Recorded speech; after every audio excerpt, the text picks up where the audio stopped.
camera is on.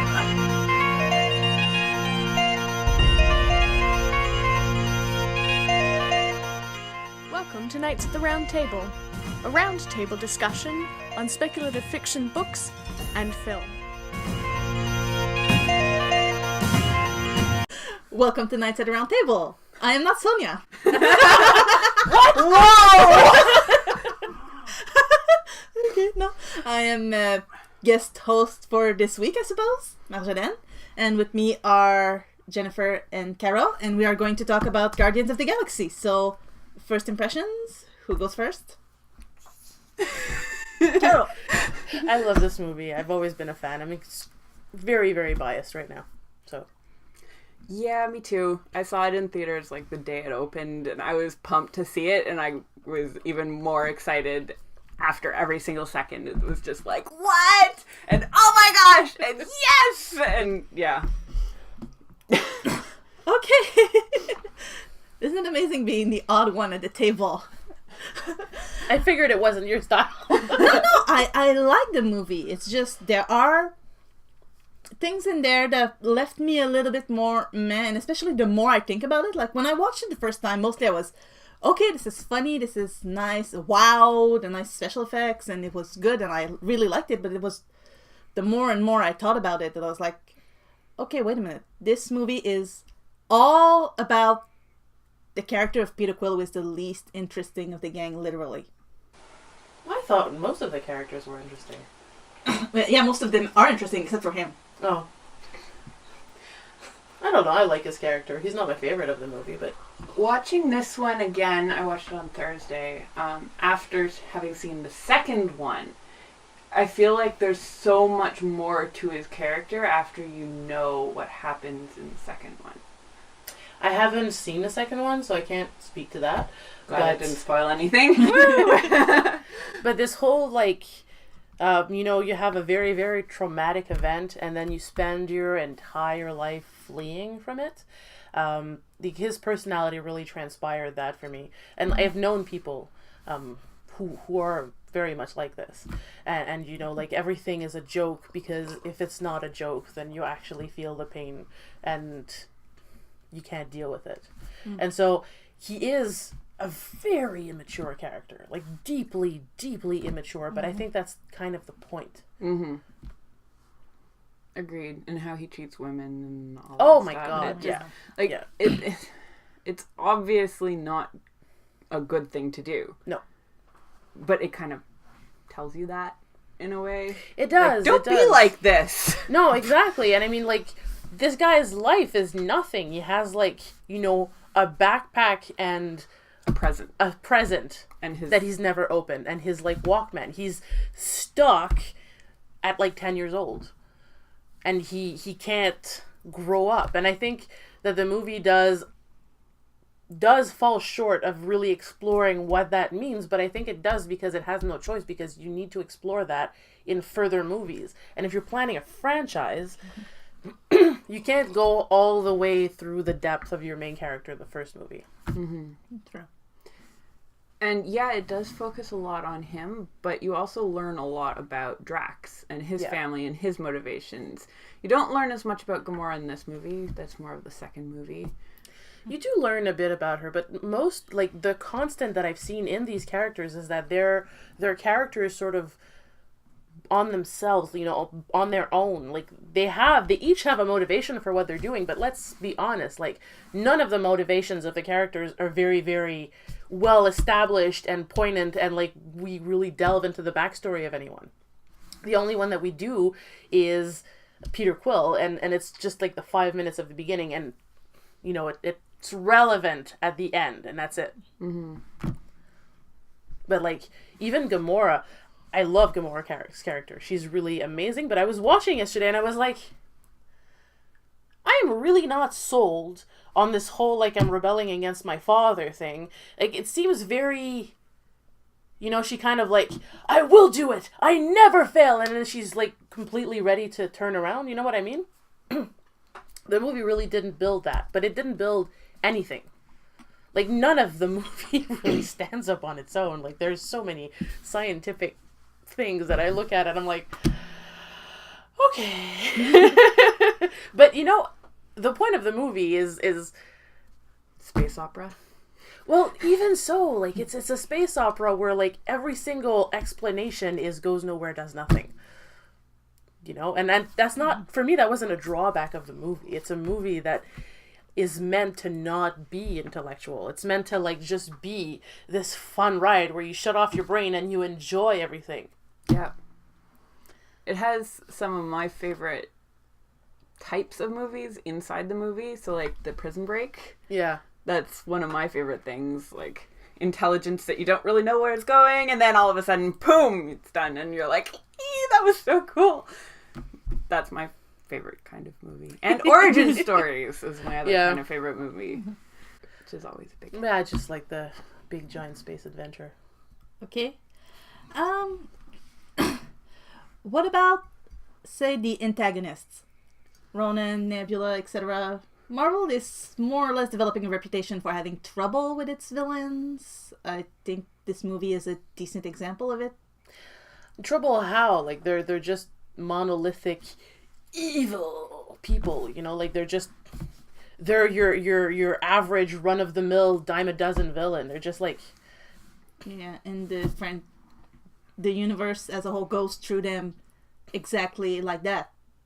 pretty the much. reason they always use Loki is because everyone else is dead. That's how I feel about this. I feel like Ronin was like a child compared to Loki. He was very focused on one thing and one thing only, and that blinded him to everything else. It just feels very immature. Yeah. Well, everything in this movie is immature, and I think that's the point. Yeah. But to go back to Loki, like Loki is pretty much the only one that really has layers in a lot of the villains. That, like, I can't think of every villain right now, which is probably a mark of how unremarkable they are. But Loki is the only one that really does have depths and layers and everything, and he's not pure evil. He's not pure evil. That's it. He doesn't like get up in the morning and go, "Well, I'm gonna be evil and destroy planets because that's nice." Yeah, he just wants to be in power, I guess. He does, but there's also this whole, like, you know, identity crisis. And he's not actually in that movie. So probably we should.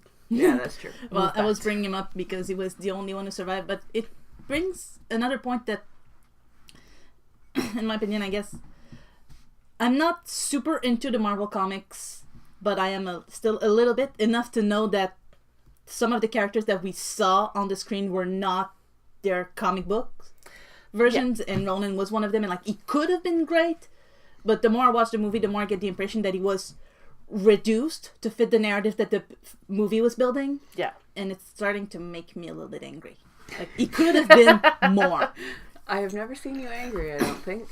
But that's a fair criticism, and you know, I guess it's a matter of expectations too. Like I went into this movie thinking this is going to be dumb, but it's going to be awesome, you know, sort of thing. Yeah. Well, I didn't think dumb. I just thought awesome. It met my expectations in that sense and surpassed them with Groot. So yeah, Groot is amazing. He's by far my favorite character. And it's very cool that you can have a lot of depth to a character that has one line. Yeah. 2.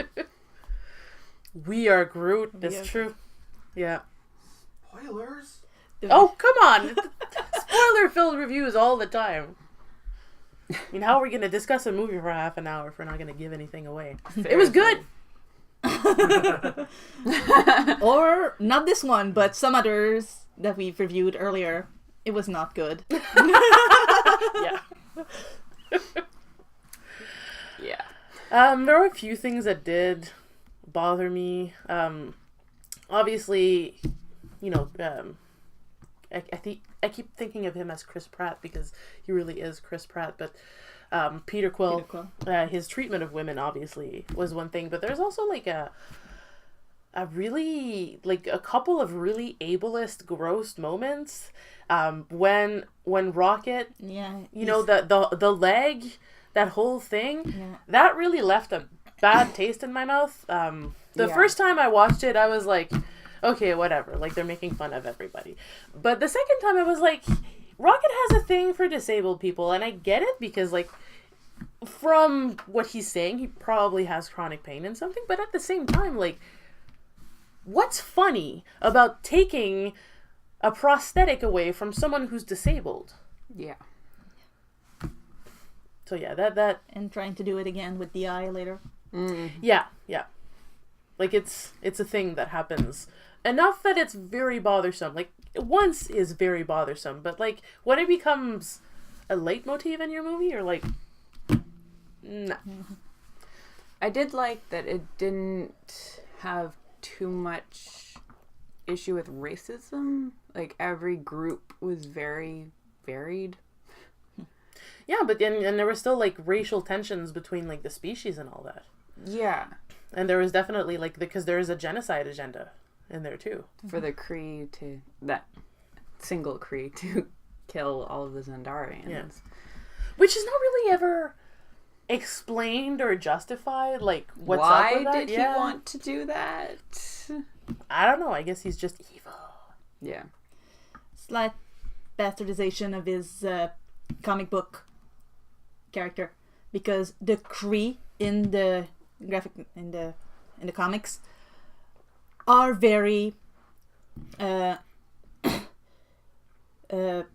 pure racial motivation based character. They are essentially breeding themselves out of extinction because of existence because of that, because of maintaining the pure. They've spent millennia creating the Cree as they are today, and the Cree is destroying itself because of it. That could have been something interesting, but it would not have fit in this movie at all. No, it wouldn't have. Especially because you have a movie that's much more, like, preoccupied with, like, you know, explosive and heroics and, like, chases and all that. And you have a very real, you know, ethnic cleansing sort of agenda that's there. Yeah. And we'll talk about it because it's not important.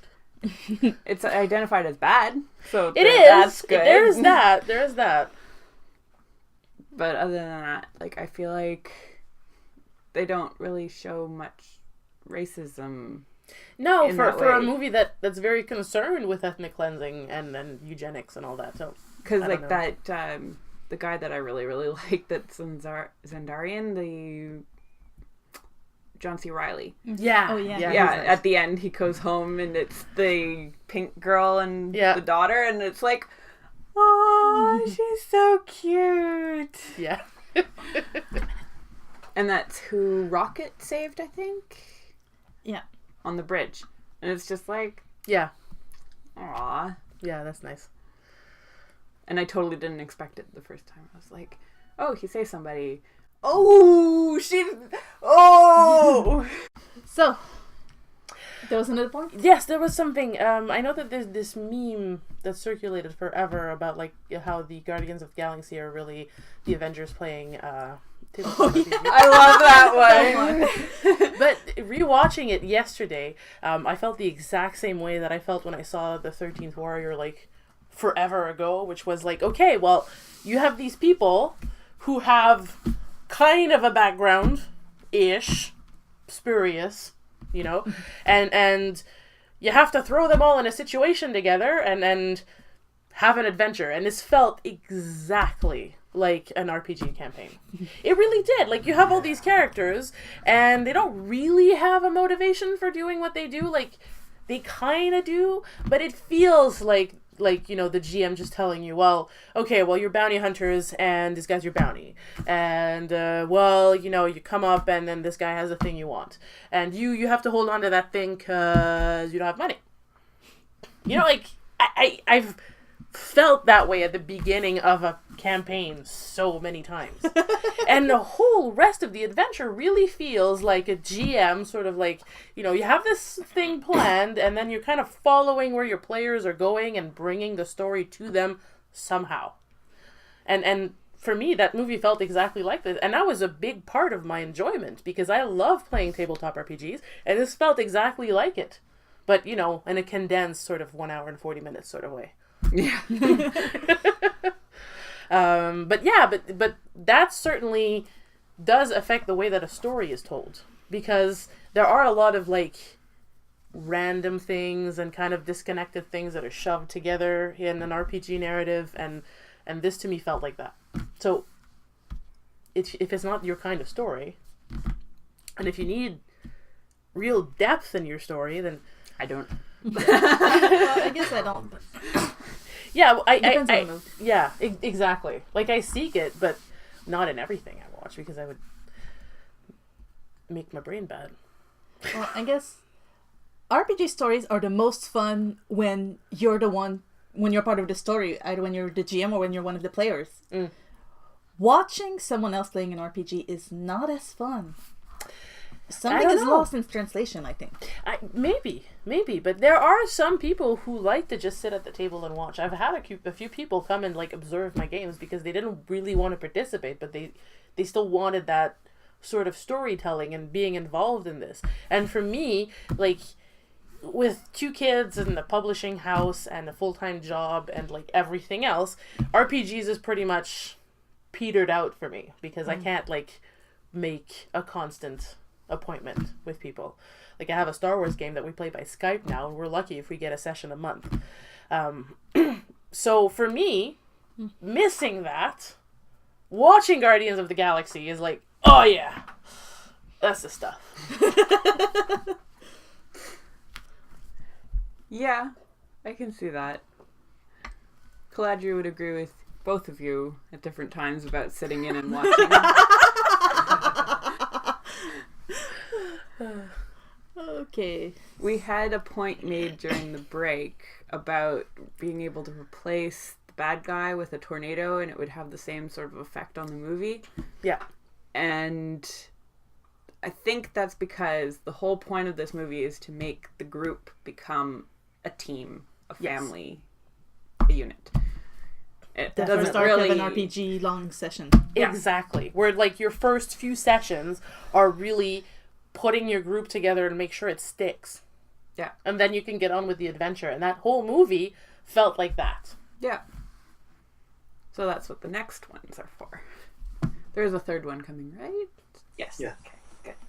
The only Marvel movie that's been confirmed in the next phase. Okay, post. Oh, sorry, except for Spider-Man. Yeah, that did well. I wonder what I mean, is it set after Infinity Wars? Which After one? The Guardians trip. Yes. Oh, what are they gonna do? The team's going to change. Oh, Yeah. It would have to. That's disappointing. But there's another point that was brought during the break, and that's like there's a lot more to the whole Cree storyline than the movie shows. the whole space yeah. Marvel is huge, and there's some of it that's more difficult to touch. Like, for example, I don't think they're gonna try to bring the Shi'ar because it's technically part of the X-Men franchise. Yeah, and that's complicated. Yeah. But if they did, they could finally do Phoenix properly. Right. I do Sorry. not know the comics. Too much. No time. I don't know what they're gonna do in the next X-Men movie. I don't think it's gonna be comic. Yeah, well. I've lost track well. of X-Men. But there's the thing, though, that if you're someone who has been a diehard follower of Marvel for the past couple of decades, and that you've had all of this, backstory and background built into your reading, do not expect to find that in this movie. It's not there. It might be there in the long run if they make like 17 movies, but there's no way to fit even some of it in this storyline. That makes sense. Yeah. They do have 40, 50 years of comics to draw upon. You can't condense that. Even just going back to the 50s and 60s, I don't think it would work anymore. Some of those are really outdated and not good. Some And of I the think- Cree storyline will be explored in Inhumans, Yeah. which is premiering soon. I think also there's something that you have to be conscious of the genre that you're producing, and this is an adventure comedy, Yeah. and you can't get into all of this baggage and something and still have that, light, fluffy, kind of like endearing feeling after watching a movie. So you have to pick and choose. And I think that's both the strength and the weakness of a lot of Marvel movies, is that they're building on a universe and they have to choose their battle and they have to choose what kind of movie they're creating. Mm-hmm. And sometimes they don't pick the right stuff. Yeah. I think they did the right choice for this one, making it adventure comedy. Kind of like they did the right sort of thing for Winter Soldier, making it a spy thriller thing. And it's kind of neat to see the different themes that they go with for the different movies. Yeah, absolutely. Sometimes you can't. It doesn't work, like you said, like Thor 2. Yeah, that's the one I was going to say. X-Men Apocalypse? I'm not even going on Well, X-Men. Technically not part of the Marvel universe. Well, Fox is doing its own thing. Yeah, but you can't anyway. Yeah, so you have to be like, if you want to make something like an Indiana Jones movie, which this really was, like it's a fun thing that you watch and you're not supposed to like question everything, and of course you should, because there's still like images that you're being presented and that still construct your perception of the world, but it's not a dramatic movie. And if it went into the more like dramatic and the more like essential, how are you gonna have a talking tree and a gun-flinging raccoon in it too, in later movies, once it's already established that, okay, there's this talking tree, there's this raccoon with a gun, like, I am accepting this, my disbelief is very well suspended, there's nothing I can question, then you can get into depth of character. And this is the gamble of this movie, is it strong enough first that people will want to go deeper into the storyline? Mm-hmm. And for me, it succeeded. For me, I like these characters, and I want to find out more about them. Yeah, especially Groot. Yeah. So, Guardians 3 should be about Groot. Like, all about Groot. Interesting fact, this was a gamble for Marvel. Disney and Marvel stock dropped 20% when this movie was announced. It was considered to be the first flop before it ever came out. And when it did come out, everything skyrocketed. Yeah, because it made a lot of money. Yeah. In advance, everyone was like, a movie about a talking tree and a raccoon and an infantile human? Bah! Well, I don't think also, infantile space human opera is affected cursed. anything. Space opera is cursed. This is the only space opera to have made money in the past 15, 20 years. Well, they did the advertising right. Yeah. And they wrote a good movie. Yeah. And they really James Gunn was quite good in his choices, I think. I think so too, and I think you had to make it something that was, easy to digest. Yeah. Low acid, lactose free. Well, there was brainstem fluid in there. There's a lot of cheese too. There's a lot of cheese too. That was in the occasional more difficult scene, like the one where they're showered with the pepper spray, and then you see Rocket coming out and you see the implants. I can't watch that scene. That was a really tough scene to watch. But so it's not all. No, there's just a little bit of edge to make it. There's just enough substance. Yeah. I cried when the guy took his Walkman. I was like, but that's what his mom gave him. And I know he gets it back. Yeah. I'm a bit emotional these days. Well, as someone who's lost their parent to cancer, and very much the exact sort of scenery with everybody gathered there, and then the last words and everything, and you're not in your right mind when this is happening because it's a huge event. Like, I could really relate to this being this crippling emotional thing, and because the kidnapping or whatever happened right at that moment, it was an entire emotional runaway because he could disconnect this as being part of his distant past on Earth that he didn't really connect to anymore. Yeah. And that to me was really, and I loved the use of contrasts in that movie is brilliant. Like that they do this deep emotional scene, and then right after you have one of the funniest scenes in the movie where he's walking around and like dancing and like, using little aliens as microphones. It's hilarious, but it's even more hilarious because it's jarring right after having seen that scene. Yeah. And walking through that city, holographic city that is no longer there. Yeah. Focus on the kid playing with the dog, and you're like, what happened to these people? Yeah. How did that hologram happen? Yeah.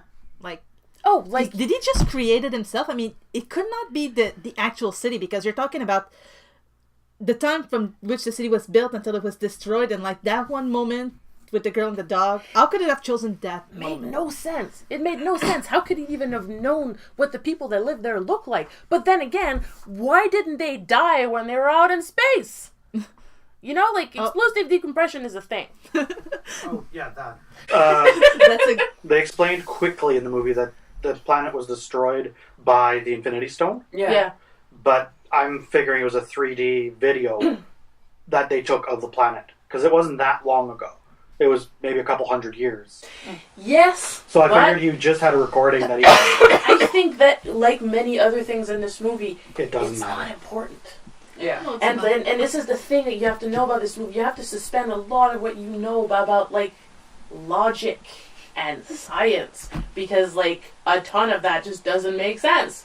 Like the whole artificial gravity and the jail thing. You can't have artificial gravity in one little thing that's floating into a base that doesn't have artificial gravity. Like, it drove Joelle insane. She was like, it can't work. I'm like, just go with it. Just go with it. It's fine. Well, we've had the signal, so time to wrap up. Final thoughts and star ratings. Jen? 4 stars. And it's one of my go-to movies. Yeah, definitely 3.5 to 4 stars too. Like, it's a very, very enjoyable movie. It's not a life-changing movie for me, which would warrant 4 stars or higher. I guess I agree. 4.5, maybe 5.